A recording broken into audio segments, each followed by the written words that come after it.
మనము eggs curry వండుకునేటప్పుడు eggs అనేవి boil చేస్తాం కదండి.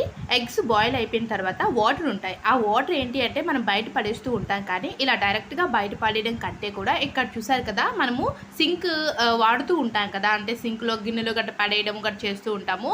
సింక్లో గిన్నెలన్నీ క్లీన్ చేసుకున్న తర్వాత ఈ హాట్ వాటర్ ఇవి బాగా వేడిగా ఉంటాయండి. ఈ హాట్ వాటర్ని మనము ఊరికే బయట పడేయకుండా ఈ విధంగా సింక్ హోల్లో కనుక వేసుకున్నాం అనుకోండి, ఆ సింక్ లోపల ఏమైనా బొద్దింకలు ఇలాంటివి ఏమైనా చిన్న చిన్న ఉంటూ ఉంటాయి కదా, పురుగులు రుసు పురుగులు లాంటివి, అలాంటివన్నీ కూడా రిమూవ్ అయిపోతాయి. అలాగే 2 స్పూన్స్ వరకు కూడా బేకింగ్ సోడా ఆ హోల్స్ దగ్గర అలాగే సింక్ లోపల కూడా వేసుకొని ఈ హాట్ వాటర్ కనుక వేసుకుంటే ఆ కార్నర్స్ దగ్గర ఉన్న నాచు కానీ మురికి అంతా కూడా రిమూవ్ అయిపోతుంది. ఆ హోల్స్లో ఉన్న డస్ట్ ఏదైనా ఉన్నా సరే అది డైరెక్ట్గా ఇంకా ట్యూబ్లో నుంచి బయటకు వెళ్ళిపోతుందండి. సో మీరు ఆ సింక్ ఏంటి అంటే ఆ వాటర్ బ్లాకేజ్ లాంటివి అయ్యే ఛాన్సెస్సే ఉండవు. ఇలా వాటర్ ఊరికే బయట పడకుండా ఈ విధంగా సింక్ హోల్లోన వేసుకుంటే మాత్రం మనకి క్లీనింగ్ పర్పస్గా కూడా యూజ్ అవుతాయి.